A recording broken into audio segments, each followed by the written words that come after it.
What's up, guys? Welcome back. This is Hayden Schaap. On this channel and podcast, I talk, on these videos, podcast, however you're listening, I talk a lot about truth-centered persuasion and influence, which we're going to get a ton into here pretty soon over the next few episodes. Truth-centered personal development, so how to become the best version of yourself while achieving audaciously massive goals in the things that you care about most, and it outwardly shows in the things that other people say they care about most, while maybe they miss the mark. And then we talk about principle-centered and truth-centered relationships and leadership. So as in all things, leadership first starts with leadership of yourself. So first leading yourself before you can lead others. And that has been the thing that is most fun for me about like diving into the 7 Habits of Highly Effective People, and that kind of being the first book that I'm going over, because what you realize is that when you can become truth-centered in your leadership of yourself first and foremost, that the self-management, so time management, a lot of people will put that on a pedestal and like that's almost like the end-all be-all. But the time management, managing yourself, and then leading others and developing others, managing others and leading others, that all becomes it's the same principles as leading and managing yourself. And you can see some pretty massive results by doing it in this principle-centered or truth-centered way. So I'm excited to get more into this stuff. And it's been a lot of fun already just doing it, learning. And so I'm taking you guys on my journey as I'm learning myself with the 7 Habits of Highly Effective People. I think this is the most impactful thing that you could study outside of religious spiritual books that end up leading to maybe the same place but more effectively. But I want to start with this here. So, all right. Last time we were actually in the study, we talked about a principle center, what it means to actually base your life off of true principles, and what are the results that you see that flow out of that center. And I want to just recap a little bit the things that we discussed on the last time, because I think this is really valuable in determining, like, okay, now that I know I can go determine whatever I want for my future, my life, and go create it. I'm the creator of my life. I can own the past outcomes and own what the future will be. And I can actually choose whatever I want. So if that's the case, then what do I actually want? What's most important? And then Covey's argument is that what's most important is that living a life based off of true principles brings with it the results that are most impactful, most prominent.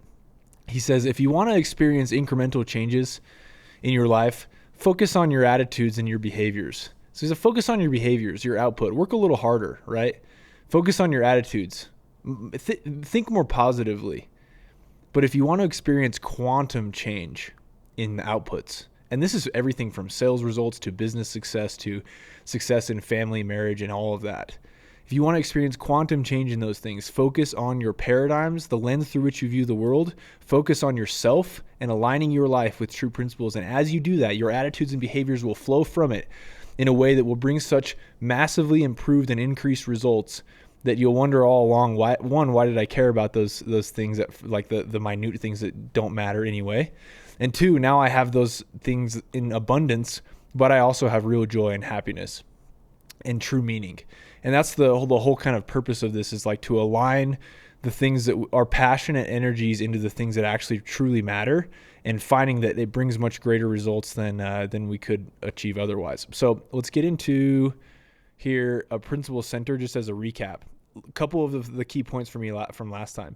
Even in the midst of people or circumstances that seem to ignore the true principles, we can be sure in the knowledge that principles are bigger than people or circumstances. So basing your life off of truth is bigger than people or circumstances around you or your past behaviors. And that thousands of years of history have seen them triumph time and time again. Covey makes the argument that if you look through the corridors of time, you'll find that these unchanging principles have been the key pillar for all successful nations, religions, and even businesses, and certainly personal lives. And that we can validate the truth of these principles in our own lives by our own experience, which I think is a powerful point. We are limited, but we can push back the borders of our limitations. An understanding of the principle of our own growth enables us to search out correct principles with confidence that the more we learn, the more clearly we can focus the lens through which we see the world. the principles don't change. Our understanding of them does. I think my computer just unplugged. Yep, give me just a second.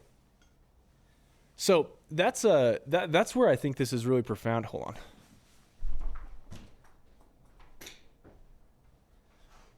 Hopefully I don't screw anything up as I'm doing this.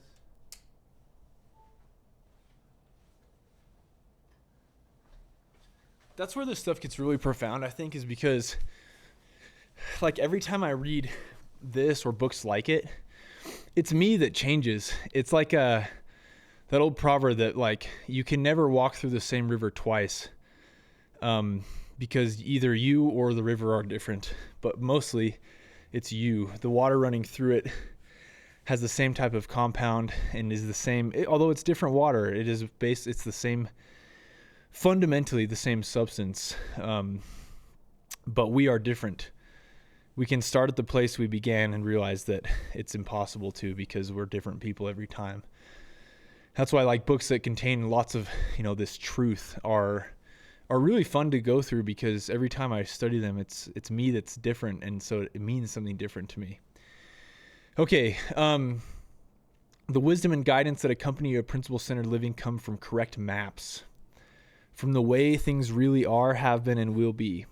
Basing everything you do on, and this is me now, basing everything that you do on those correct maps and using the North Star guiding light to guide you. That's actually what brings this sense of I'm doing what's right, and I have the guidance, the security, the wisdom, and power to make the right decisions when it really matters most. The personal power that comes from principle-centered living is the power of self-aware, knowledgeable, proactive individual, unrestricted by attitudes, behaviors, and actions of others, or by many of the circumstances and environmental influences that limit other people. So as you base your life off of your principles, you're not restricted. It actually frees you up. It's like understanding gravity and then working within gravity to realize that you can actually use it for your good to achieve more than anyone else who tries to ignore it and argue that it's not there. Really fascinating concept there.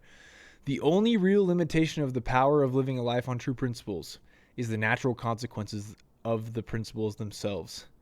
So we can harness them to achieve the life that is most meaningful, most powerful, most influential, most impactful, or we can break ourselves against them in frustration that we're not getting what we want because we say we want happiness, but we're living a life off of pleasure or something along those lines.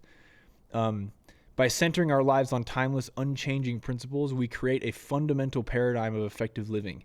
It is the center that puts all other centers in perspective. This is the idea that I can still, not only can I will be affluent and have the optimal life in my family if I live off of true principles. But if I live off of my family center, then family can be changing. Like that's not a solid foundation as a center.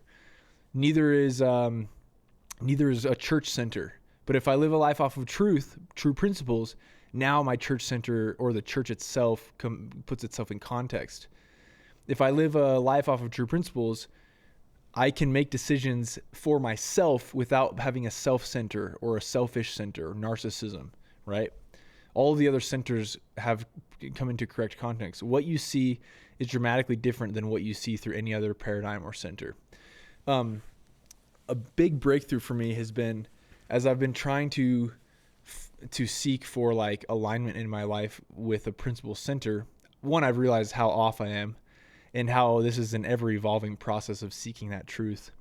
But two, what I've realized is that like anytime I've had a dilemma where I've said like, I really want to have high sales performance, but I feel like I can't have that because I'm sacrificing time being a good husband. And so which one do I choose? The lesser of two evils, right? Maybe for a time I'll sacrifice being a good husband so that I can get the sales so that I can then circle back around to being a good husband later. That's kind of been my fundamental like flaw of way of thinking about it. And insert any other important role to replace or be alongside that husband role like I just talked about. I feel like I have to sacrifice certain things in order to have others later, but that I neglect those important roles in the short term. You ever feel like that? Where you're like, man, if achieving audacious goals means that I have to spend so much time doing it, then it looks like I'm going to have to put aside being a good husband or a good brother or son or whatever. And so as I've been going through the 7 habits this time, something dawned on me that was just so fascinating and so powerful that it was like, I don't have to sacrifice those things. Instead, the fact that I'm in that dilemma means that I'm seeing the problem wrong. It's not, can I have both? It's how. How do I have both in a way that's effective? I was talking with one of my best friends, like not 5 minutes before I started this, where he was saying like, this is so refreshing. We'd been talking about this when we were in Ecuador, and me and a few other, two other really close friends. And he was like, I was sharing with them what I was learning because it was such a big insight for me. And I felt kind of embarrassed because I'm like, I've been trying to preach these things for a few years. And this particular aspect just finally dawned on me, where I was like, it's just so refreshing to not have to give up certain roles in your life that you care about, that you can actually have both if you view them through this lens of the principal center. It's like Covey says, what you see in life is dramatically different from what you see through other principles. So as I'm thinking through this, right, I'm trying to do my goals, and I'm like, well, I guess I'm going into another sales season where I'm going to have to sacrifice being a good husband. Hopefully my wife will understand. Or I guess I'm going into another sales season. The big kicker for me was I guess I'm going into another sales season where, because my goals are so audacious, I really hope my parents understand why I don't talk to them as much as I should. I really hope my aunts and uncles understand that I actually do love them, even though I don't talk to them as much as my other cousins or something along those lines. And as I was thinking that, I was like, that doesn't make sense in a principle-centered paradigm, because a principle-centered paradigm would suggest that I can go deliver value to people I love and care about in my work at a high level. And at the same time, I do not have to neglect the balance of being a good insert whatever other role here, husband, future father, brother, son, etc. And then I remembered Covey say something in the Principle-Centered Leadership, his book, where he says that if you're in a dilemma where you want two good things and you feel like you can't have both, that's how you know you have a flawed paradigm, and which means a flawed way of viewing the problem. As he says in 7 Habits, it's not the problem itself that's the problem. It's how you are viewing the problem that is the problem. If you want two good things and you can't have them both. So I was thinking, and you feel like you can't have them both. And so I was thinking about this, and I was like, maybe what's going on is my amygdala, my reptilian brain is just my caveman little brain is trying to protect me from the dangers of seeking out both of those things, high sales performance and being a good husband. Because there's emotional pain if I'm viewing them through this dilemma, that it's a dilemma of like, I can only be a good husband if I'm spending time being a good husband, and that time takes away from my business goals, right? So maybe my amygdala, my caveman brain, is just protecting me and is trying to help me guide me through the lesser of two outcomes, and be comfortable in maybe ignoring one of those roles so that I don't inflict pain upon myself emotionally. But then I started thinking like, well, that's my caveman brain though, because my caveman brain doesn't have this unique, my reptilian, my mammalian brain doesn't have this unique endowment of self-awareness. So what if I just become self-aware about that paradigm and say, is it actually possible to be a good husband and to go achieve an audacious sales goal? I believe that it is possible. So if it is possible, how? And I started to remove myself from my own thoughts and say like, just observe a little bit, right? Like I talked about in my last episode. How can I do both? What's the way?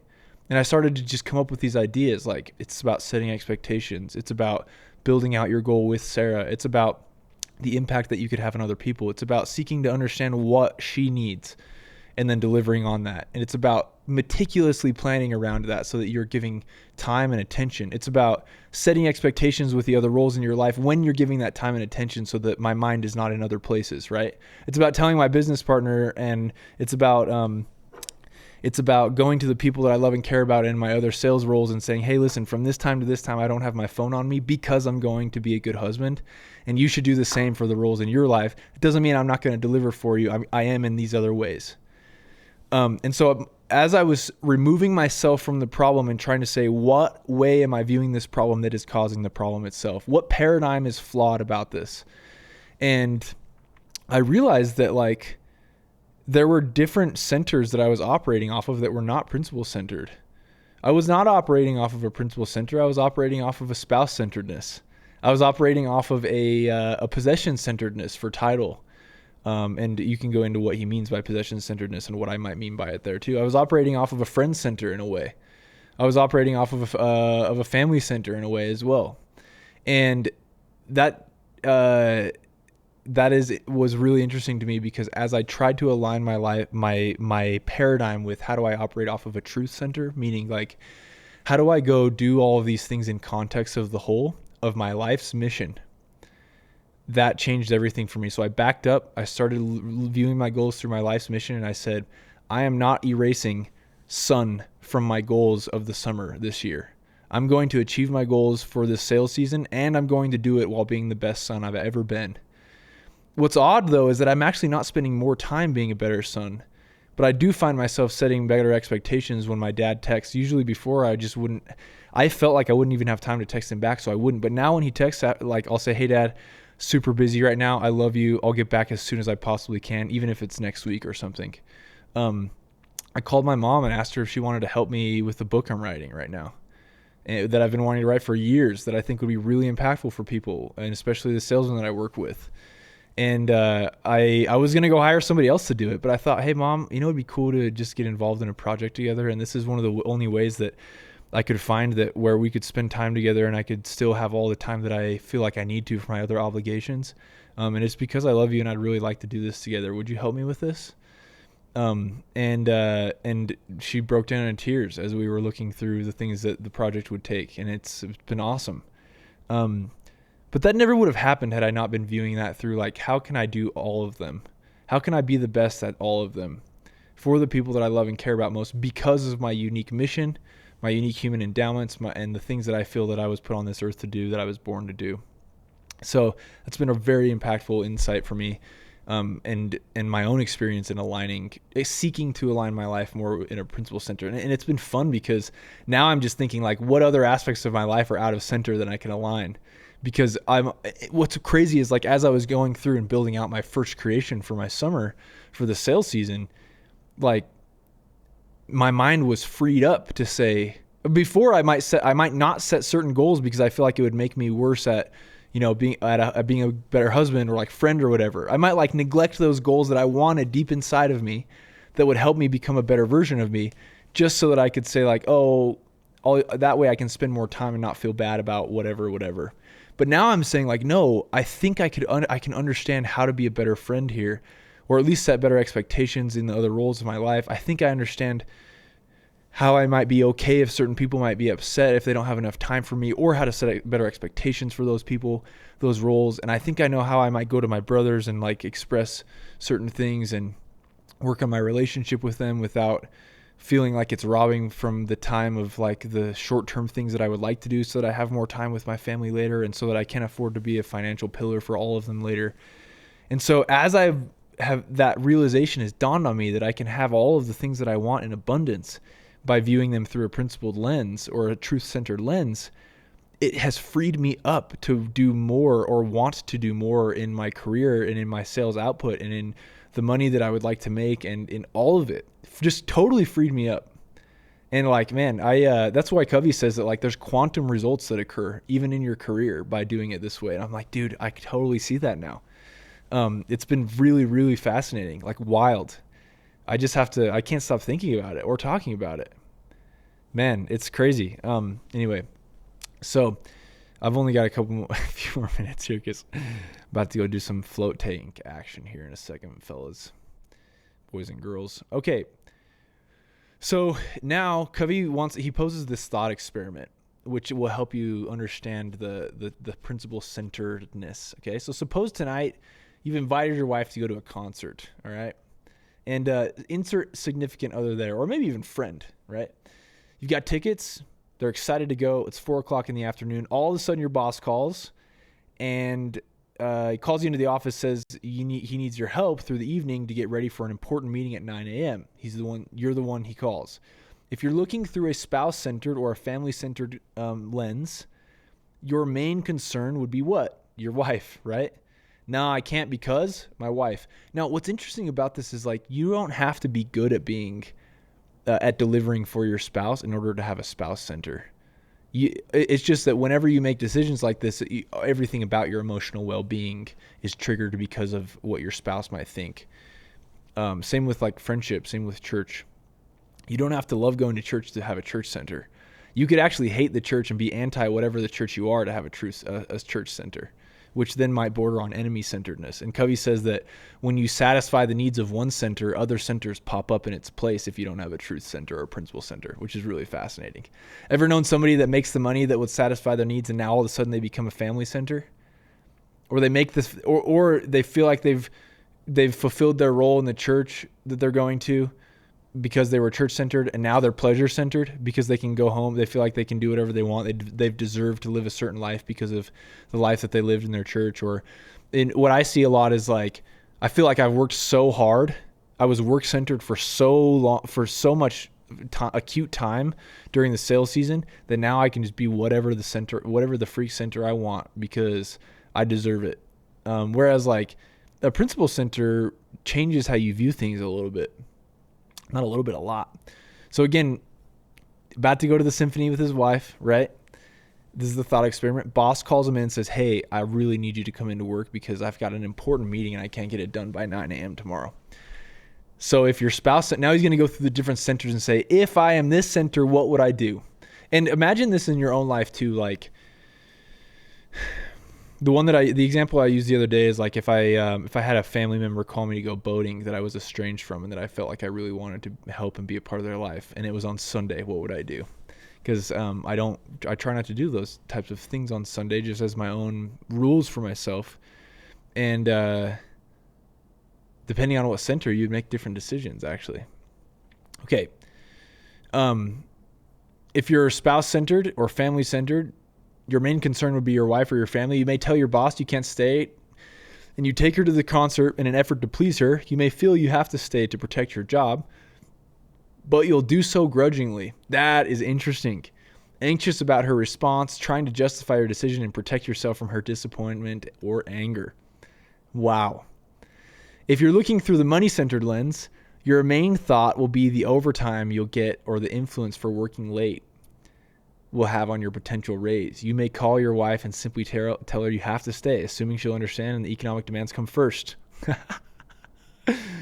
Hey, listen, I got to do this. Like, I got to go out and sell today and work because like economic demands come first. That's not saying if you're principle centered, you wouldn't do that. It just changes everything if you are. If you're work centered, you may be thinking about the opportunity. You can learn more about the job. You can make some points with your boss and further your career. You may give yourself a pat on the back for putting in hours well beyond what's required. Evidence of what hard worker you are. Your wife should be proud of you because you work so hard. Interesting. If you're possession centered, you might be thinking of the things the overtime could buy, or how much time it might buy you later. Or you might consider what an asset to your reputation at the office would be if you stayed. Everyone would hear tomorrow how noble, how sacrificing, how dedicated you are. If you're pleasure-centered, you'll probably can the work and go to the concert, even if your wife would be happy for you to work late. You deserve a night out. If your friend, oh man, that is interesting to me because so many times I've thought, and again, going back to like the sales season, right? Like when you're in a job that's so rigorous, you might think to yourself like, I've been working so hard, I deserve some pleasure. I think a lot of people view this with retirement as well.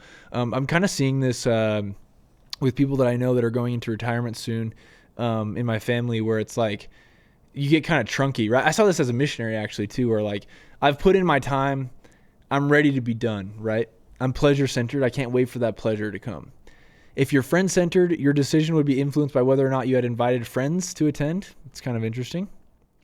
If you're enemy-centered, you may stay late because you know it will give you a big edge over that person in the office who thinks he's a greater company asset. Interesting. If you're church-centered, you might be influenced by plans other church members might have to attend the concert, by whether or not any church members work at your office, or by the nature of the concert. Handel's Messiah might take higher priority over a rock concert, for example. Interesting. Your decision might also be affected by what you think a good church member should do, by whether you view the extra work as service or seeking the material wealth. Interesting. If you're self-centered, you'll focus on what will do you the most good. Would it be better for you to go out for the evening, or would it be better for you to make a few points with your boss, or how the different options affect you will be the main concern. And then this is the point Covey drives home, which I think is really powerful. Okay. As we consider the various ways of looking at the single event, is it any wonder that we have young lady, old lady perception problems in our interactions with each other? This is where he pointed out, like, you look at this image that has two different images inside of it, and some people see one and some people see the other. Is it any difference that we have like contention over what we see?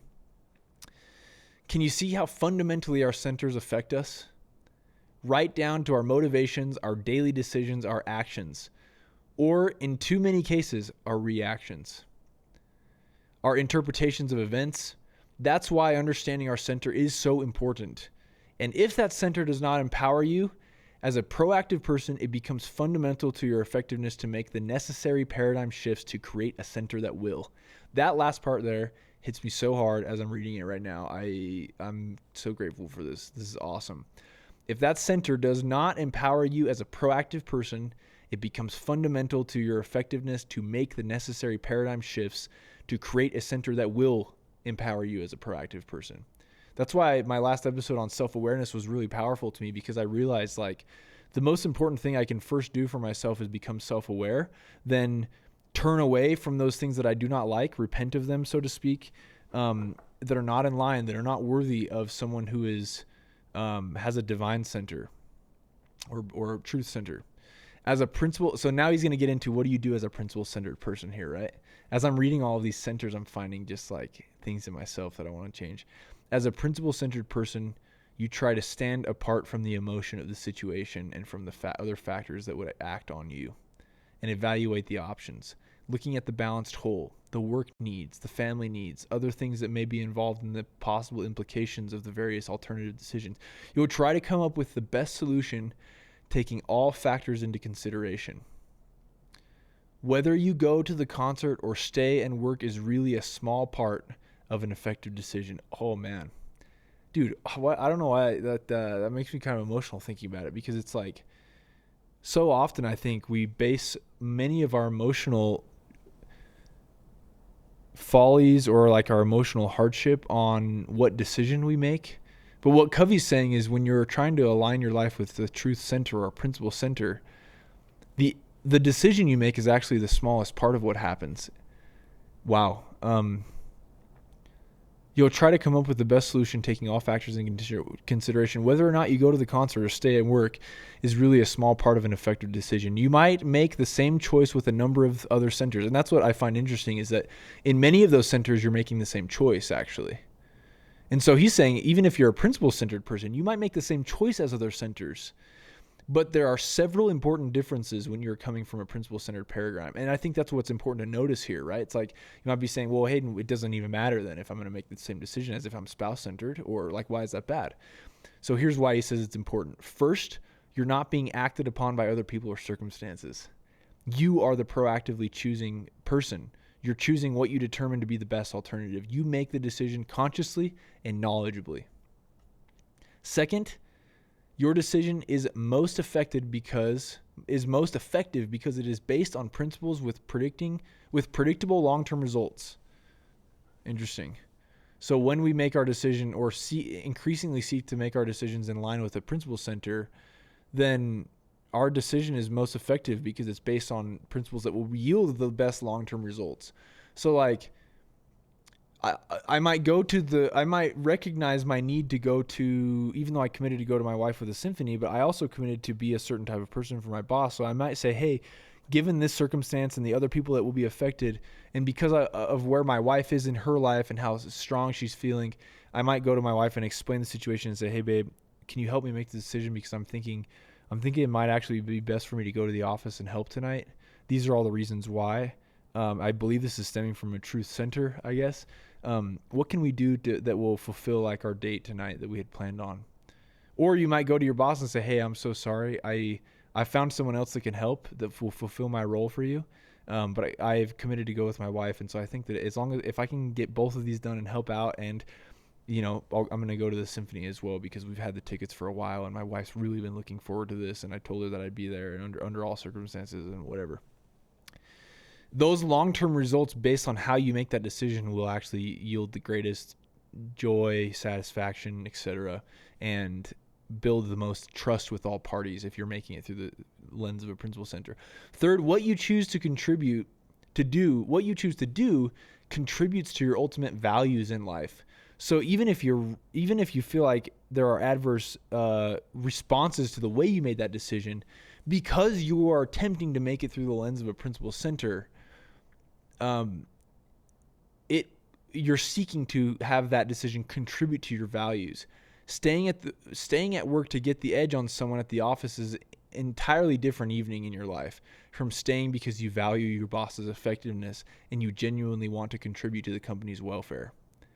The experiences you have as you carry out your decisions take on quality and meaning in the context of your life as a whole. That for me, I think is the most impactful thing that I'm finding is when you try to start making decisions, and how I've been wanting to increase and get better and better at over time, when you're really trying to make those decisions based off of a truth center or principle center, it's a different experience, and it gives context to the rest of your life as a whole, and you can see it under the context of your unique mission. Fourth, you can communicate to your wife and your boss within the strong networks you've created in your interdependent relationships. Because you're an interdependent, you can be effectively interdependent. Because you're independent, you can be effectively interdependent. You might decide to delegate what is delegatable and come in the early morning to do the rest, which was kind of what I had suggested there. And finally, you'll feel comfortable about your decision. Whether you choose to do, whatever you choose to do, you can stay and focus and enjoy it. That's what I find. Like, dude, I know my center is off whenever I've made a decision, and I just feel terrible about that decision after. It just eats me up inside. There's something off there, I feel, right? In principle-centeredness. As a principle-centered person, you see things differently. And because you see things differently, you think differently. You act differently. Because you have a high degree of security, guidance, wisdom, and power that flows from a solid, unchanging core, you have the foundation of a highly proactive and highly effective life. Good gracious. Well, I'm going to leave it at that. That is, for me... Jeez, I just can't. It's cool. That's really cool. So if you guys like this, make sure that you leave a 5-star on Spotify and Apple. I'd really appreciate that. But also comment the things that you're learning on the YouTube, on my YouTube video for this, or just send those to me in a text too. That'd be awesome. But guys, this one has been impactful for me today in defining, like, looking at a thought scenario and saying, like, am I principle centered or not? I saw myself in many of the centers that were not principle centered here as I'm thinking about things, as I'm preparing for some massive accomplishment and helping other people have massive accomplishments in our sales program as well as just in life in general. I'm grateful for you guys listening, and I'll see you guys on the next one.